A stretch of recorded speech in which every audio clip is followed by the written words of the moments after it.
వీడెప్పుడూ లేటే. ఎంతసేపు రా బాబు? Hi. Sorry బంగారం, సారీ. 1 వీక్లో ఎగ్జామ్, పైగా ఎక్స్ట్రా క్లాస్ ఉంది, అందుకే లేట్ అయింది. అయినా నీకోసం బీటెక్లో ఎన్నిసార్లు బంక్ కొట్టాను. నువ్వే నా కొట్టింది, నేను కొట్టలేదా? కాంపిటేటివ్ ఎగ్జామ్స్ అప్పుడు కూడా బంక్ కొట్టమంటే ఎలా?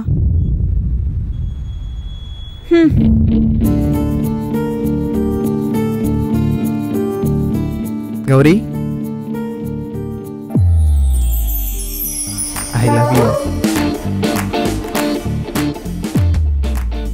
నువ్వు భలే కూల్ చేస్తావురా.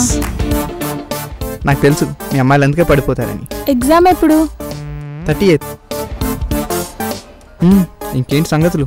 చాలానే ఉన్నాయి. ఏంట్రా అలా ఉన్నావు? రిజల్ట్ బాగా రాలేదా? ర్యాంక్ రాలేదు, జాబ్ రాదు. ఇంకో 1 ఇయర్ కోచింగ్ తీసుకోవాలనుకుంటున్నాను. ఏంట్రా ఇలా అయింది? అటు నాన్నేమో పెళ్లి కోసం ఫోర్స్ చేస్తున్నాడు. నిన్ను డిస్టర్బ్ చేయడం ఎందుకని ఇన్నాళ్ళు చెప్పలేదు. వా, పోనీ నువ్వు వచ్చి మా నాన్నగారితో మాట్లాడతావా? ఏం మాట్లాడను? ఏం జాబ్ చేస్తున్నావు అంటాడు. ఏం కాదు, నువ్వు ఇంకో 1 ఇయర్ మేనేజ్ చెయ్యి. ఇన్ని రోజులు మేనేజ్ చేశాను రా, ఇంకా మా నాన్న ఒప్పుకోరు. నా ఈ ముగ్గులు అన్నీ గాలికి వదిలేమంటావా? నేను అలా అనడం లేదు. టెంపరీగా జాబ్ చూసుకొని ట్రై చేయి. ఏం చేయాలో, ఎలా ట్రై చేయాలో నాకు బాగా తెలుసు. 1 ఇయర్ వెయిట్ చేయలేవా? 1 ఇయర్ తర్వాత అయినా వస్తుందన్న గ్యారంటీ ఏంటి? 2 ఇయర్స్ నుంచి రాస్తున్నావు. ఇంట్లో సిచ్యువేషన్ బాగాలేదు అంటే వినవేంటి నువ్వు? 2 ఇయర్స్ కాదు, 10 ఇయర్స్ అయినా ఇలాగే రాస్తా. అయినా ప్రేమలో ఉండాల్సింది నమ్మకం కానీ గ్యారెంటీలు వారంటీలు కాదు. నా ప్రేమ కన్నా నా కెరీర్ ఇంపార్టెంట్ నాకు. నన్ను పెళ్లి చేసుకునే ఉద్దేశం ఉందా లేదా? లేదు. అయితే ఇప్పుడు ఏంటి? I hate you. ఎప్పుడు చూడు ఇదో గోలా. అసలే జాబ్ రాలేదని బాధపడుతుంటే ఐ టు హేట్ యు. పో.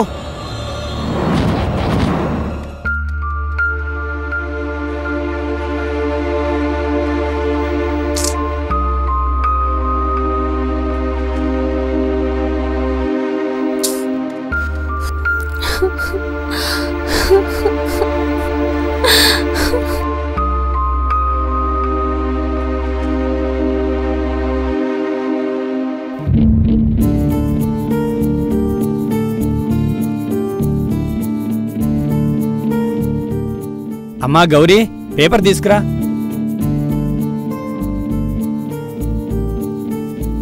ఏంటమ్మా ఎందుకలా ఉన్నావు? ఏమైంది? ఏం లేదు నాన్న. పెళ్లి గురించి అయితే నేను చెప్పినట్టే జరుగుతోంది. ఆ నిర్ణయంలో ఎలాంటి మార్పు లేదు. నాకు తెలుసు నాన్న. ప్రియమైన అమ్మా నాన్నలకు, మిమ్మల్ని ఆదిత్యని ఎవరిని ఒప్పించలేకపోతున్నా. అలా అని మీరు చెప్పినట్టు విని జీవితాంతం రాజీపడి బతకలేను. అందుకే ఈ నిర్ణయం. గౌరీ, గౌరీ, కాస్త మంచినీళ్ళు తీసుకురామ్మా.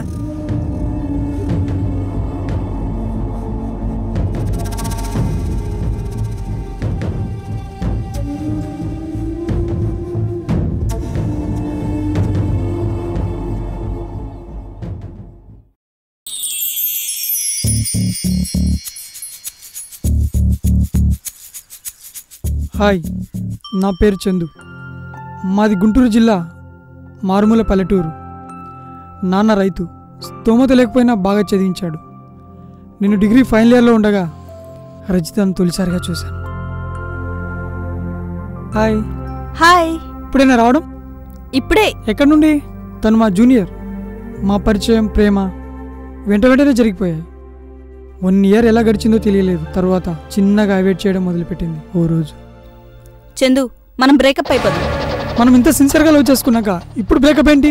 నేను ఎప్పుడు నీకు సిన్సియర్ సీరియస్ అని చెప్పలేదే. నువ్వు నాకు ప్రపోజ్ చేసినప్పుడు నో చెప్పడానికి నాకు రీజన్ దొరకలేదు. కానీ ఇప్పుడు నాకు నీకన్నా బెటర్ చాయిస్ ఉంది, అందుకే. రాజీ, నువ్వేం మాట్లాడుతున్నావు? నీకేమైనా పిచ్చా? Good bye. రాజీ,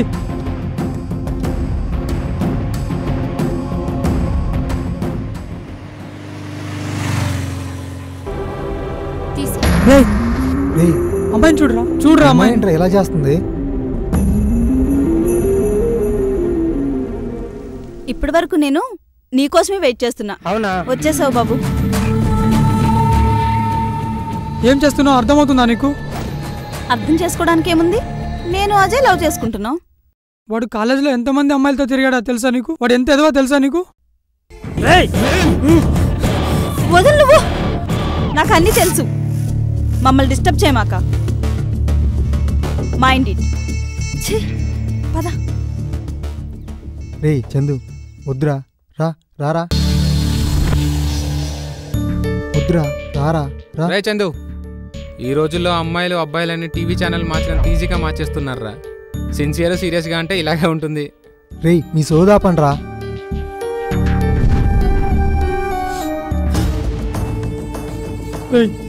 నీ మళ్ళా కలుస్తారా నీకు? వీడు అసలే సెన్సిటివ్. రే చందు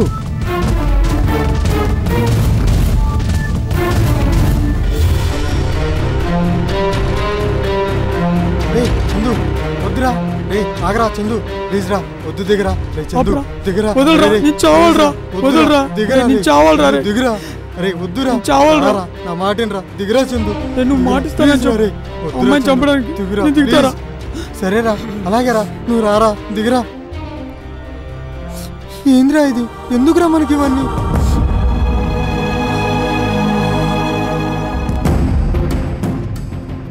రేయ్, ఆ అమ్మాయి క్లాస్ నుంచి రాగానే ఈ యాసిడ్ తీసుకుని తన మొహాన్ని కొట్టేస్తారా? ఏంట్రా ఆలోచిస్తున్నావు? భయపడుతున్నావా? నీ చదువు కోసం మీ నాన్న పొలం అమ్మాడంటావు కదరా, అది కొనాలంటుంటావు కదా, దాని గురించి ఆలోచిస్తున్నారా? ఆ అమ్మాయి చనిపోయి వాళ్ళ పేరెంట్స్, మనం జైలుకి వెళ్ళి మన పేరెంట్స్, ఇప్పుడు నువ్వు పడుతున్న బాధకు 10 బాధపడతారా? దాని గురించి ఆలోచిస్తున్నా.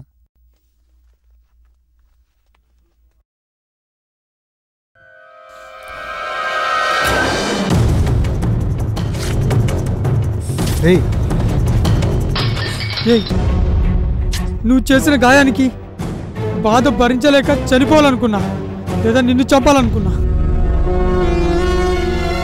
పిచ్చి ఆవేశంలో ఎంత పొరపాటుగా ఆలోచించానో తలుచుకుంటే నా మీద నాకే అసహ్యం వేస్తుంది. ఏదో రోజు నువ్వు కూడా బాధపడతావు.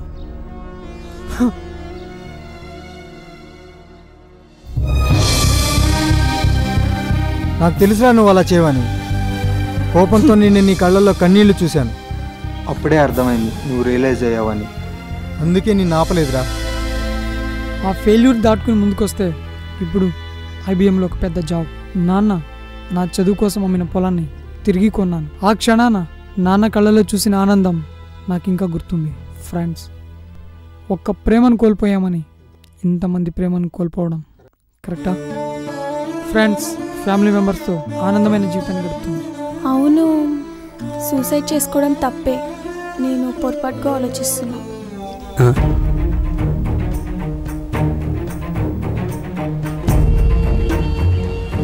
ఏంటమ్మా గౌరీ, ఏంటి పిచ్చి పని?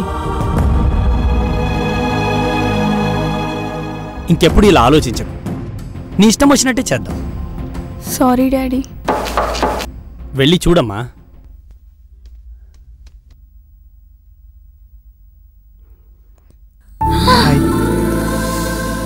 నాన్న ఆదిత్య. నమస్తే సార్.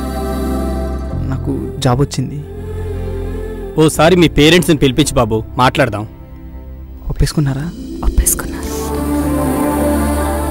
ఆదిత్య, ఏంటి మీ నాన్న ఇంత తొందరగా ఒప్పేసుకున్నాడు? అది ఏం జరిగిందంటే, ఆయన నువ్వెందుకు అలా ఆలోచించావు? నువ్వు మొబైల్ స్విచ్ ఆఫ్ ఎందుకు పెట్టావు? అందుకే. అది ఏమైందంటే,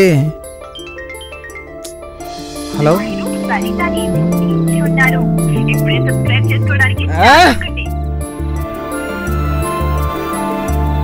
కోచింగ్కి వెళ్ళినా జాబ్కి వెళ్ళినా కోచింగ్కి వెళ్ళు. అంతా నీ ఇష్టమే. ఇప్పుడు మొబైల్ ఎలా? ఒప్పుకున్నాడు మీ నాన్న. ఐఫోన్ కొనిపెట్టవాను. బాగా కొనిపెడతాడులే.